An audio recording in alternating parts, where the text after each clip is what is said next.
SRF Audio.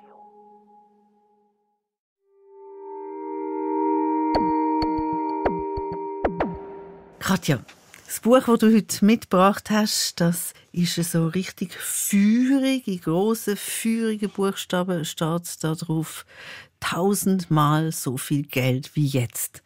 Machen wir einen Finanzpodcast heute? Du, ich glaube tatsächlich, ein bisschen geht's diesmal in die Richtung. Okay, das wird vielleicht schwierig, weil ich habe so das Gefühl, Geld und Literatur, das ist nicht gerade eine häufige Kombination. Also wenn man jetzt so denkt an Liebe und Literatur oder so. Was fasziniert dich denn am vorliegenden Buch an dieser Kombination?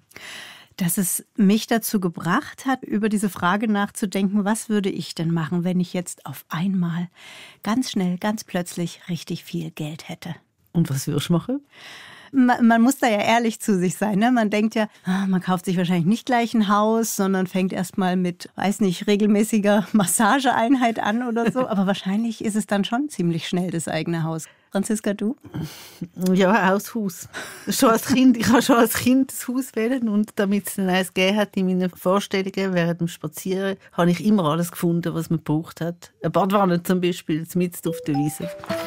Ja, ich bin gespannt, was unser Gespräch ergeben wird über Juan Sebastian Guse, sein Buch «1000-mal so viel Geld wie jetzt», da im Podcast Literaturclub 2 mit Buch, mit mir, der Franziska Hirsbrunner. Und mit mir, Katja Schönherr. Ich schlage vor, wir fangen jetzt ganz nüchtern an, weil das ja der Umgang mit... Angst vor den Geldthemen. Ja, genau. Aber schon. Der Umgang mit dem Geld soll ja auch nüchtern sein. Wer ist der Juan Sebastian Guse, Katja? Ja, dann fangen wir wirklich mal so an. Also Juan Sebastian Guse ist 36. Er ist in Westdeutschland im Rhein-Main-Gebiet aufgewachsen. Seine Mutter ist Argentinierin, daher auch Juan. Ja, und in der Literaturwelt ist er gar kein Unbekannter mehr. Er hat schon 2 vielbeachtete Romane geschrieben. Das waren Lärm und Wälder und Miami Punk. Er hat allerhand Preise gewonnen, und was sein Schreiben so besonders macht, ist, dass er sich ganz stark mit den Wechselwirkungen zwischen der modernen Technologie und der Gesellschaft auseinandersetzt. Und ja, oft haben seine Figuren auch was sehr Nerdiges, und das Ganze spielt dann oft auch in sehr dystopischen Settings. Und das wird ja im Zusammenhang mit Geld nicht anders sein. Was ist denn der Kern von 1000-mal so viel Geld wie jetzt? Da hat er sich mit Kryptomillionären beschäftigt, also mit Menschen, die sehr schnell sehr reich geworden sind.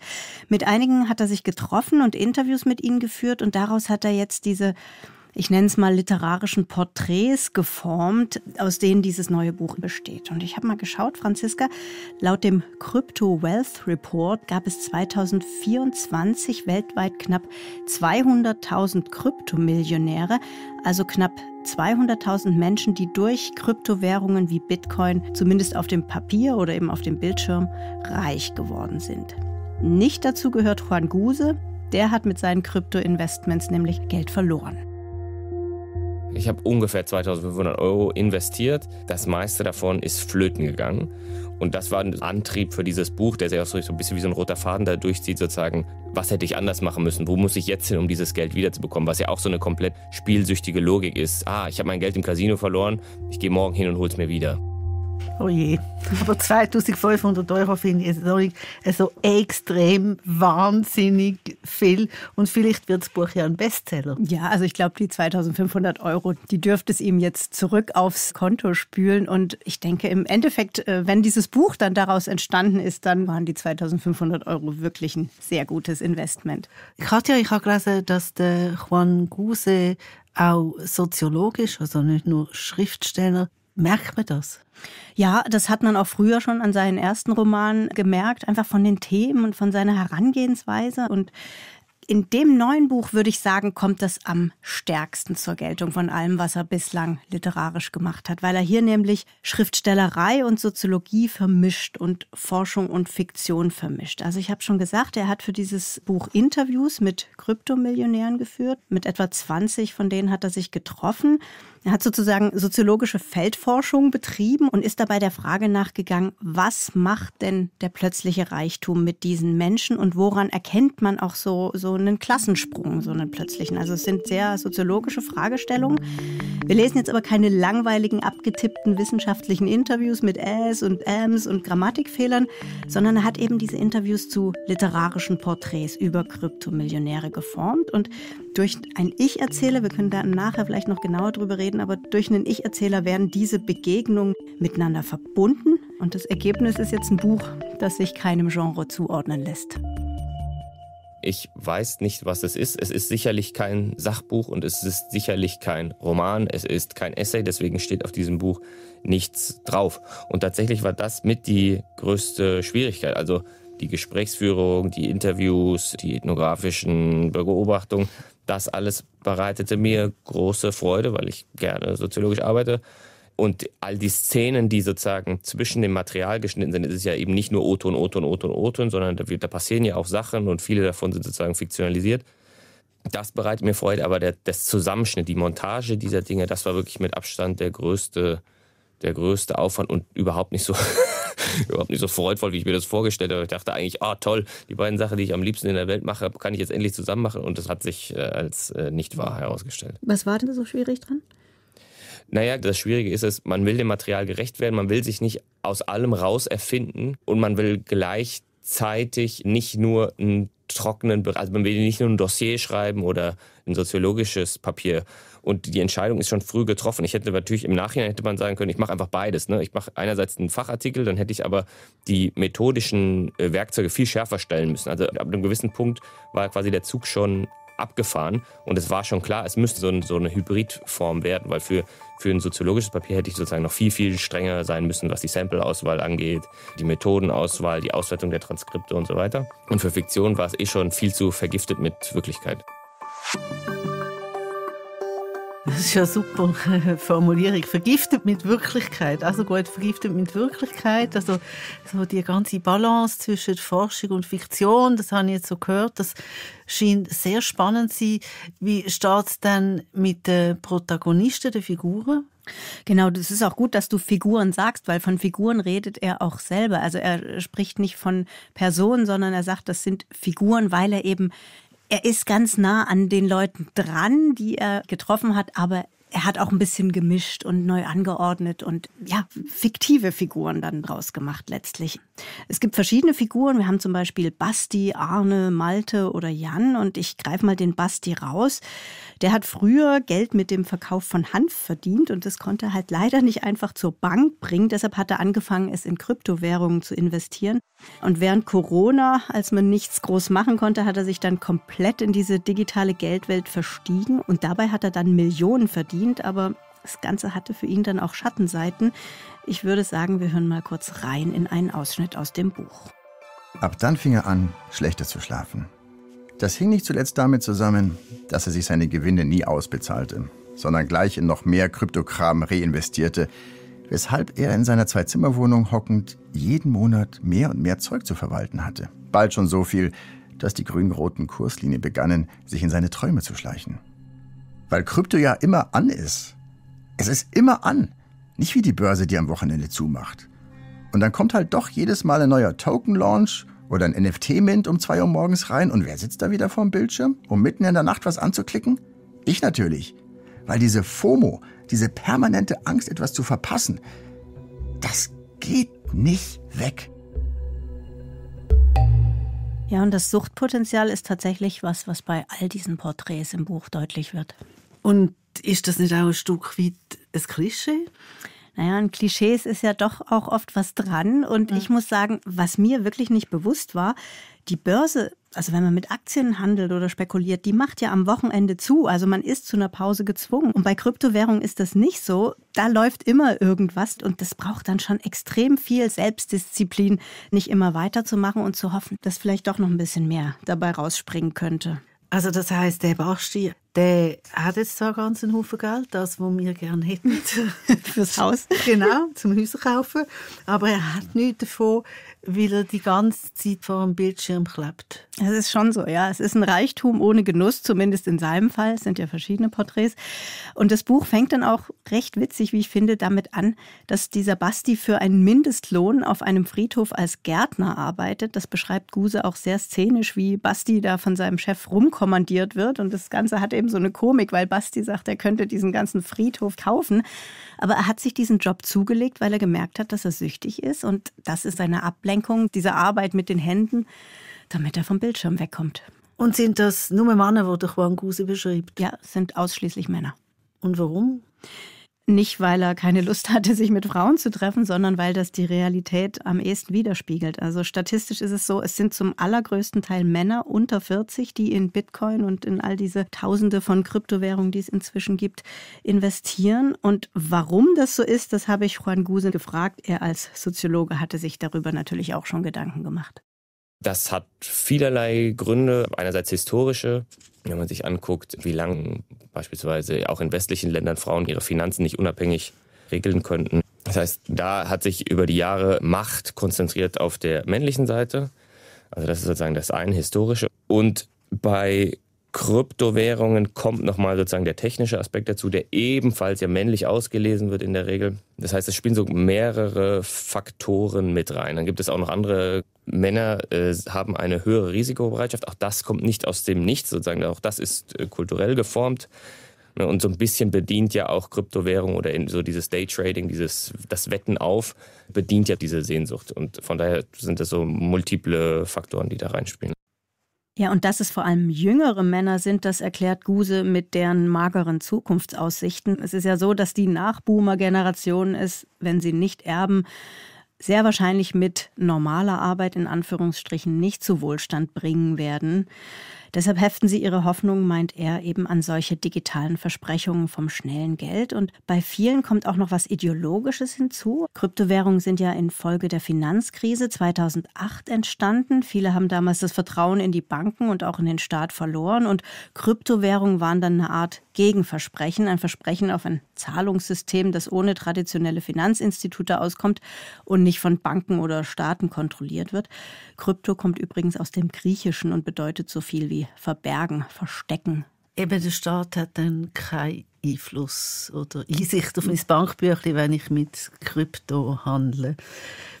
Es sind jetzt immer wieder so Ausdrücke gefallen, so Token oder NFT-Mints in der Lesung, die wir vorher gehört haben. Spielt das eine Rolle? Muss man ein Fachwissen haben, um das Buch zu geniessen? Also wenn Guse diese Interviewpartner zitiert, dann schmeißen die schon wirklich mit Unmengen von Fachbegriffen um sich und man versteht nichts oder ich habe nichts verstanden von diesen Fachbegriffen, aber man muss das in dem Moment auch gar nicht verstehen, sondern kann das mit einer gewissen Faszination betrachten, dass das auch eine Subkultur ist, die sich mit einer eigenen Sprache legitimieren und abgrenzen will. Und mich hat das Buch dann schon animiert, den einen oder anderen Begriff nachzuschlagen. Also ich habe allerhand gelernt dabei, glaube ich. Aber um deine Frage noch endgültig zu beantworten, nein, man braucht kein Finanzfachwissen, weil es ja um dieses Phänomen dieser Männer geht, um diese Frage, was macht der plötzliche Reichtum mit ihnen? Aber weil es nach wie vor so ist, dass ich mich mit Finanzthemen nicht besonders wohl fühle, habe ich mir gedacht, ich hole mir mal etwas Expertenhilfe, und zwar Hilfe aus dem eigenen Haus von Reto Lipp. Der ist Wirtschaftsjournalist. Vielen dürfte er bekannt sein als Moderator der SRF-Wirtschaftssendung Eco Talk. Und Reto ist selbst ein passionierter Leser, deshalb musste ich ihn auch gar nicht lange bitten, mir für diesen Podcast ein paar Kryptofragen zu beantworten. Reto, erklär mir doch mal bitte ganz einfach, was sind Kryptowährungen? Kryptowährungen sind digitale Währungen, sind Währungen, die also nicht irgendwie, du hast eine Note, die du kannst physisch anpacken und anfassen, sondern die gibt es rein nur digital. Und was eigentlich die grosse Erfindung war, ist, dass ich mit digitalen Währungen dir so eine Währung, zum Beispiel Bitcoin, dass ich dir die direkt auf dein Handy schicken kann. Ich brauche keine Bank mehr. Im Normalfall, wenn ich dir Geld schicke, schicke ich ja von meinem Bankkonto Geld auf dein Bankkonto. Und das tönt doch jetzt erstmal super. Ich brauche keine Bank mehr. Das tönt auf jeden Fall mal super. Für Banken natürlich nicht. Und die Bankangestellten haben auch nicht so Freude daran. Darum sind Banken eigentlich am Anfang sehr, sehr kritisch gewesen, weil es natürlich ihr Geschäftsmodell unterspült. Das ist klar. Und dann ist noch ein zweiter Faktor dazu. Vor allem in den letzten 4-5 Jahren haben wir eine sehr grosse Inflation gehabt. Und bei Bitcoin zum Beispiel ist die Idee, wir haben nur eine bestimmte Anzahl von Bitcoin, die es jemals wird geben. Durch einen technischen Prozess ist das so eingestellt, dass es nur 21 Millionen Bitcoins wird geben und nicht mehr. Das heisst, viele Leute haben ja Angst, ihr Geld entwertet sich, weil die Nationalbanken, die Notenbanken ständig Geld drucken und es gibt eine Inflation. Und das kann da eigentlich nicht passieren. Es gibt keine neuen Bitcoins dazu. Das heisst, es ist auch eine Möglichkeit, sagen natürlich die Bitcoin-Fans, der Inflation ein Schnippchen zu schlagen.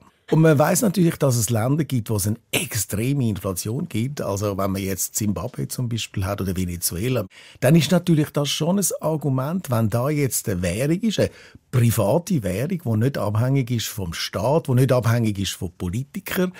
Das hat natürlich in diesen Ländern schon etwas für sich. Jetzt in der Schweiz haben wir eine sehr gute Währung, sehr gute Nationalbank. Da ist jetzt Bitcoin nicht unbedingt gerade das Zahlungsmittel, wo man sich sogar vorstellen könnte.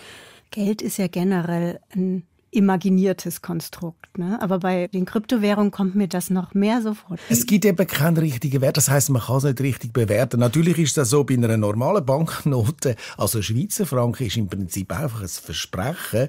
Du vertraust darauf, dass du mit dieser Note, wenn du in den Laden gehst, entsprechend etwas kaufen kannst. Aber schon, man muss sagen, hinter einer Währung von einem Land wie die Schweiz steht natürlich die Wirtschaft. Oder auch wenn du eine Aktie hast, hast du auch ein Versprechen, aber da steht eine Firma dahinter und damit gewisse reale Wert. Aber bei Bitcoin geht es eigentlich nur um Angebot und Nachfrage. Es gibt keinen inneren, nennt man das, keinen inneren Wert von dieser Währung. Und von dort her ist die Währung also wahnsinnig schwankungsanfällig. Und man muss sich vorstellen, wir haben ein fixes Angebot, also wenn wir mal die 21 Millionen auf dem Markt haben, und wir haben eine Nachfrage, die steigt, dann ist das fast schon Erstsemester Volkswirtschaft. Dann muss der Preis steigen. Ich habe gesehen, Bitcoin kann man sich ja inzwischen sogar an manchen Automaten auszahlen lassen. Aber bei den unbekannteren Kryptowährungen ist das ja nicht so. Wie kann ich denn dieses Geld letztlich benutzen? Ich glaube, inzwischen hat sich wirklich die Situation geteilt. Am Anfang hat man gedacht, Bitcoin und die Kryptowährungen wären wirklich ein Zahlungsmittel. Und ich glaube, von dem hat man sich inzwischen verabschiedet, weil die Schwankungen sind einfach so wahnsinnig groß. Also willst du deinen Lohn in Bitcoin haben, wenn du nicht weißt, dass es morgen vielleicht 5 oder 10% weniger wert ist? Niemand möchte das haben. So etwas eignet sich einfach nicht als Zahlungsmittel. Inzwischen, glaube ich, ist Bitcoin weniger oder überhaupt all diese Währungen weniger ein Zahlungsmittel, sondern mehr ein Investment. Ein Spekulationsinvestment. Die Menschen, die in Kryptowährungen investieren, sind vorrangig junge Männer. Oft auch mit dem Argument, dass sie sagen, mit normaler Arbeit werden sie es nicht zum Wohlstand schaffen. Sie werden sich nie ein Haus leisten können. Deshalb dieser Versuch. Kannst du es nachvollziehen? Kann ich nachvollziehen. Es ist Spekulation. Du könntest auch gerade ins Casino gehen, aber wahrscheinlich sind die Chancen bei Bitcoin höher als im Casino. Weil im Casino gönnt immer das Casino. Ja, ich kann das sehr gut verstehen, dass man sagt, ich möchte Dame reich werden. Und es gibt ja jetzt eben die Beispiele, die man kennt von denen, die das geschafft haben. Und das steckt natürlich an. Aber ich persönlich bin jetzt kein grosser Fan davon. Also du hast nicht in Krypto investiert? Nein, ich habe nicht in Krypto investiert. Danke, Reto.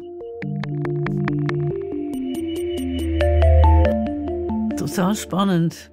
Wir sind ein Finanzpodcast. Wir sind ein Finanzpodcast und vielleicht sollte ich mir doch auch mal ein paar Bitcoins zutun. Katja, wenn wir jetzt zurück aufs Buch kommen, auf 1000-mal so viel Geld wie jetzt vom Juan Guse und das Kryptomillionär, den er porträtiert. Was zeichnet die Männer aus? Also ausser, dass es ihnen schwerfällt, aufzuhören mit dieser Sucht. Ja, was sie auszeichnet, das ist tatsächlich ein besonderer Zugang. Und zwar hat Juan Guse keine Leute interviewt, die sich sofort eine Yacht oder eine Villa gekauft haben, sondern sogenannte Sleeper. Sleeper. Die dahinterstehende Idee ist, dass man einer Sache oder einer Person nicht ansieht, wozu sie eigentlich fähig ist. Also zum Beispiel, es gibt im Auto-Tuning so eine Tradition. Man nimmt so einen alten Golf 3 und haut da einen 800 PS Motor rein, lässt den aber von außen genau sozusagen original, macht noch einen Wackeldackel hinten drauf, damit alle denken, hier kommt jetzt der Oma-Golf und dann schießt er auf der Autobahn vorbei. Und bezogen auf Wohlstand ist es genau sozusagen die Kerngruppe von Leuten, die ich interviewen wollte. Das sind alles Personen, die zwar auf dem Papier unheimlich reich geworden sind, aber eigentlich noch nicht ihren ursprünglichen Habitus, ihr Sein, ihren Geschmack, ihre Klamotten abgelegt haben. Also die haben diesen ökonomischen Klassensprung noch nicht übersetzt in den habituellen, im Sinne von nicht, ich kaufe mir jetzt ein teures Auto, sondern im Gegenteil, die betonen dann eher noch, wie stolz sie auf ihr altes Auto, also sozusagen, dass sie ihr altes Auto fahren werden, bis es zusammenbricht, dass sie eigentlich nichts brauchen und so weiter. Ja, und diese Sleeper fand Juan Guse letztlich deutlich spannender als Menschen, denen man das Geld sofort auf den ersten Blick ansieht. Das grundlegende Interesse ist es, dass es ja die Erwartungshaltung ist. Jemand macht diesen Sprung, jemand gewinnt in Lotto und dann folgt auf diesen Klassensprung ein Lebensstilwechsel. Und die Unterwanderung dieser Erwartung ist erstmal interessant. Und vielleicht auch, es kommt ja immer auch wieder mal meine Person rein und mein persönliches Tagträumen, was das für mich bedeuten würde, so einen Haufen von Geld zu haben. Und in meiner Vorstellung würde ich, glaube ich, ein ähnliches Narrativ fahren. Gleichzeitig ist es natürlich aber etwas, was man nicht prüfen kann. Was will man wirklich, wenn man beispielsweise nicht mehr auf Arbeit gegen Lohn angewiesen wäre? Würde ich jetzt hier sitzen und ein Interview geben oder würde ich nicht einfach den ganzen Tag zu Hause mit meinen Kindern sein und, Blumen im Garten pflegen? Katja, das sind soziologische Fragen. Ich finde aber auch, es sind ganz prinzipielle Lebensfragen. Du hast gesagt, das Buch von Juan Guse ist so eine Mischung zwischen Soziologie und Literatur. Wie macht er das denn? Wie hat er aus den Interviews Literatur gemacht? Ja, das ist das Spannende an dem Buch. Das Spannende ist wirklich, und das Literarische, wie diese Interviews montiert sind. Also man hat immer wieder diese Zitate, oft auch diese Zitate voller Fachbegriffe von diesen Männern. Und dazwischen sind Szenen geschnitten, zum Beispiel eben wie dieser reiche Basti auf dem Friedhof für einen Mindestlohn schuftet. Und diese Szenen und Zitate werden verbunden durch den Ich-Erzähler. Und zwar ist dieser Ich-Erzähler der die Leute trifft und Gespräche mit ihnen führt. Das ist ein Soziologe und ein Schriftsteller. Und um es kurz zu machen, das ist ein alter Ego von Juan Guse, der eben beschreibt, wie er jetzt von einem zum nächsten geht. Und diese Erzählstimme oder eben auch Juan Guse selbst thematisiert auch immer wieder, was das mit ihm selber gemacht hat, welches Gefühl das bei ihm auslöst, dass andere mehr Glück hatten als er. Ich gehe so immer sehr schlecht gelaunt aus diesen Gesprächen raus, weil die natürlich auch in der Regel suggerieren, also witzigerweise widersprechen die sich ja auch ständig, sagen, nee, das was der hat ja empfohlen hat, dieser Coin, das ist absoluter Müll, das ist ein Betrug, das ist ein Scam. Aber gleichzeitig suggerieren sie, es wäre so leicht. Ne? Und das ist natürlich wie so eine Kränkung zu sagen, es ist so leicht und trotzdem stehe ich hier.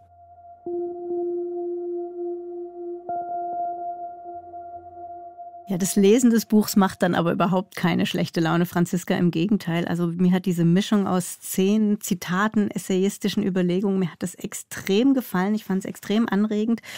Und auch nochmal, um auf deine Frage nach den literarischen Elementen zurückzukommen. Das Buch hat Stellen, an denen es richtiggehend romanhaft wird. Immer wieder gibt es dann auch Momente, in denen es bedrohlich wird oder fast dystopisch. Zum Beispiel ist der Erzähler dann einmal auf einer Kryptomesse in Barcelona und plötzlich hat dieses Messegelände keinen Ausgang mehr und er ist da gefangen. Und das hat mich besonders interessiert, weil von diesen bedrohlichen Momenten gibt es eigentlich fast in jedem Porträt ein. Und die rühren daher, dass Juan Guse seit Jahren an einem Roman arbeitet. Dieses Kryptobuch hat er jetzt dazwischen gequetscht, aber ein bisschen vom nächsten Roman, das spürt man eben jetzt auch in 1000-mal so viel Geld wie jetzt schon. Ich könnte mir aber auch noch vorstellen, also wenn du sagst, fast in jedem Interview gibt es so eine leicht psychotische Situation oder eine gefährliche, dass das vielleicht auch zu dieser Lebensweise gehört, oder, wo man Tag und Nacht zockt. Man verliert einfach den Faden zur Realität. Ja, das ist auch wieder dieses Thema Auswirkungen moderner Technologien auf die Menschen und auf die Gesellschaft. Also Katja, auch das hast du jetzt schon ein paar Mal gesagt. Der Juan Guse hat mit seinem Buch Porträts von Männern zeigen, die plötzlich sehr reich werden. Und was das mit diesen Männern gemacht hat. Was ist seine Antwort? Es gibt natürlich verschiedene Antworten. Also das eine Thema, was bei vielen dieser Männer aufkommt, ist die Suchtneigung. Also dieses immer mehr und noch mehr wollen. Dann verbindet die Männer aber auch so eine gewisse Entspannung und Zuversicht, die offenbar daher kommt, dass sie jetzt genug Geld haben und sich dadurch sicherer und ja nicht so ausgeliefert und unverwundbarer fühlen. Es gibt eine Stelle im Buch, wo diese Zuversicht an ganz kleinen, skurrilen Details sichtbar wird. Ich würde sagen, wir hören noch mal rein. Und zwar sind wir jetzt in einer ziemlich abgewetzten WG von Kryptomillionären in Berlin. Hell erleuchtet war die Raufasertapete, vor der wir saßen und Witze machten und haha und wow und immer und ständig konnte ich dieses Gefühl aus ihren Worten heraushören. Alles wird gut. Dieses Gefühl konnte man in dieser ansonsten sanierungsbedürftigen Wohnung überall wiederfinden. Geheime Zeichen der Kaufkraft, manifestiert in Objekten, wie der ausgewählten Feinkost im Kühlschrank, den Air Jordan 1 Low OG Travis Scotts im Flur und den vielen Konzertkarten an der Korkwand. Nichts war jedoch ein so deutlicher Hinweis darauf, dass hier etwas nicht ins habituelle Gesamtbild passte, wie die riesige Salatschüssel voller AirPods Pro, die neben der Tür auf einer verschrammelten Kommode stand. Jan wollte nämlich schon seit langem Noise-Canceling-Kopfhörer haben, wusste aber zugleich über sich selbst, dass er sie zu 100% verlieren würde, weshalb er sich von seinen Airdrop-Gewinnen im Kudamer Apple Store einfach einen ganzen Sack an AirPods Pro gekauft hatte. 50 Stück von den Dingern. Und die lagen in dieser großen Salatschüssel neben der Tür, ausgepackt und aufgeladen. Und wenn er aus dem Haus ging, griff er einfach rein und hörte Drum and Bass. Ja, lustig. Aber praktisch auch. Ich Ja, hab diese praktisch, Schüssel immer aber vor Augen. ehrlich gesagt auch ein bisschen teenagerhaft. Ich sehe irgendwie, finde einfach, das ist doch Bubenzeugs, oder dass man eine Salatschüssel voller Kopfhörer hat. Was ist denn jetzt dein Fazit nach der Lektüre von Juan Guse, seinem 1000-mal so viel Geld wie jetzt?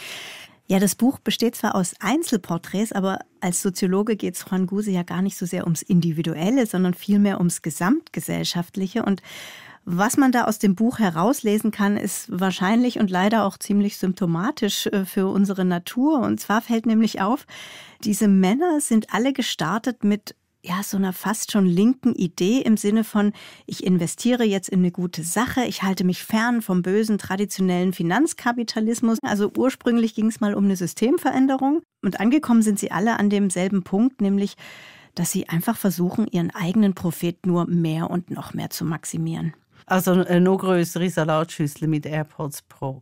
Oder eine ganze Badewanne voll. Ja, das wäre nicht schlecht. Aber dann kann man die nicht mehr brauchen. Also, ich würde sagen, wir hören zum Schluss nochmal den Basti. Das war der mit dem Job auf dem Friedhof. Wir hören ihn aber nicht auf dem Friedhof, sondern bei einem Spaziergang durch Berlin. Wenn ich jetzt durch die Welt laufe, dann verstehe ich alles noch viel weniger. Ich kann das auch gar nicht mehr abstellen. Ständig denke ich mir, das gibt's nicht. Egal, wen ich angucke. Ich gucke in einen Friseurladen wie den da drüben und denke mir, die können doch da nicht arbeiten für 10 Euro die Stunde. Das macht keinen Sinn. Ich gucke da rein, da steht dieser Mann und schneidet dem anderen die Haare und unterhält sich mit ihm. Und dann kriegt er noch Trinkgeld. Und danach kehrt er die Haare zusammen und ich bin hier und mache gar nichts. Und natürlich, also, das wusste ich ja schon vorher, dass die Welt so ist. Aber dieses Wissen, das knallt halt schon noch mal viel, viel, viel mehr rein, wenn du das selbst einmal von innen gesehen hast. Ist ein extrem merkwürdiges Gefühl, dass ich mit irgendwelchem Zeug an meinem Computer, gestört viel Geld mache. Gestört viel Geld machen. Das ist ein super Ausschnitt. Kommt jetzt noch mehr? Wir könnten aufhören, aber ich würde gerne noch eine Antwort von Juan Guse mitbringen. Und zwar habe ich ja am Anfang erzählt, dass er 2.500 Euro verloren hat. Und ich wollte natürlich von ihm wissen, ob er jetzt weiter versucht, mit irgendeiner Kryptospekulation dieses Geld wieder zu bekommen. Nee, ist nicht gut für mich. Ich gehe auch nicht mehr in Casinos.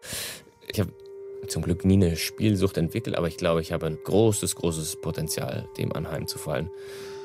Und einmal habe ich in einem Casino geweint und dann dachte ich, das ist nicht gesund, du solltest hier schnell rausrennen. Es ist auch einfach zu frustrierend, dann lieber einen Lottoschein oder Bundesliga tippen.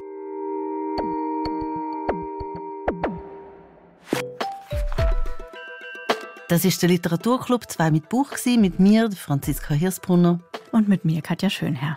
Produktion Barbara Peter, Sounddesign Lukas Fritz. Das Buch, über das wir gesprochen haben, heißt 1000-mal so viel Geld wie jetzt. Geschrieben von Juan Sebastian Guse. Das Buch hat knapp 200 Seiten und ist im S. Fischer Verlag erschienen. Die Passagen daraus hat der Schauspieler Thomas Douglas gelesen. Alle Angaben zum Buch finden sich auch nochmal unter srf.ch/audio unter dem Stichwort 2 mit Buch.